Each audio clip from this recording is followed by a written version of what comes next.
Ever wondered why a certain song can just instantly flip a switch in your brain? You know, make you happy out of nowhere, or why a really sad song can sometimes feel good. Well, today, we're diving into the science of why music has such a powerful grip on our emotions.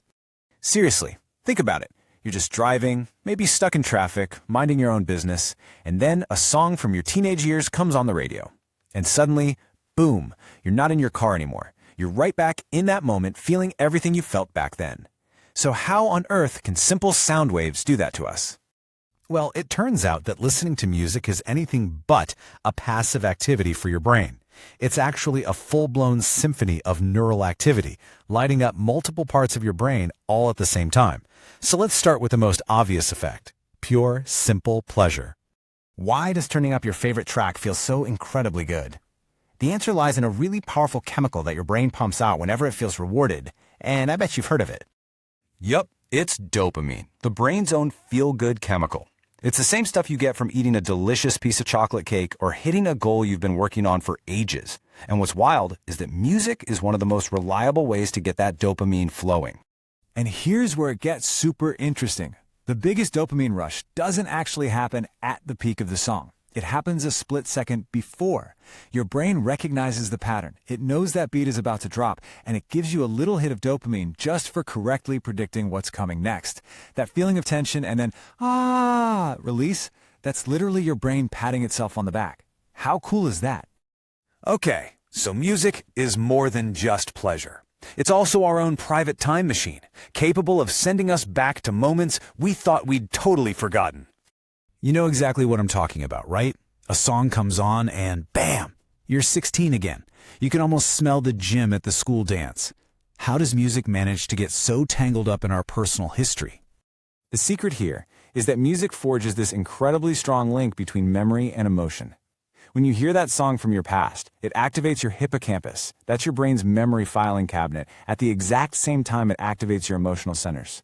It's this 1-2 punch that's so powerful. It's why you don't just remember something, you feel it all over again. So music hits our minds, our memories, but what about our bodies? Well, that's where rhythm comes into play, and our brain's almost magical ability to lock onto a beat. There's this phenomenon called neural entrainment. It's a bit of a mouthful, but it just means your brainwaves literally start to dance along with the music. It's not something you choose to do. When your brain hears a steady rhythm, your neurons just can't help but start firing in time with it. It's totally automatic. And that right there, that's why you find yourself tapping your foot or nodding your head without even realizing you're doing it. Your brain is physically syncing up. And this has real-world effects. A fast beat can literally increase your heart rate and make your workout feel easier. A slow, steady rhythm can calm you down and help you focus. We can actually use rhythm as a tool to change how we feel, physically and mentally. All right, so happy music makes us feel good. Got it. But this brings up a way more interesting question. Why do we sometimes love listening to sad songs? I mean, think about it. Why would we willingly put on music that might make us feel melancholy or even make us cry? It sounds completely backwards, doesn't it? But the reason we do it is actually pretty amazing and says a lot about what we need as humans. So here's the trick.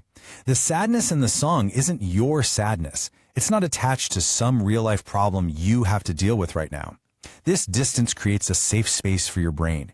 It lets you experience and process these really deep emotions, but without any of the real-world consequences.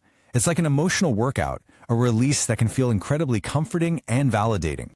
So we've talked about pleasure, memory, rhythm, even the comfort of sadness. Each one is a pretty big deal on its own. But now, let's put all the pieces together and see the full picture of why music is just so powerful. And this right here is the real secret sauce. Music isn't just powerful because of the dopamine or the memories or the rhythm. It's powerful because it's doing all of those things at the same time.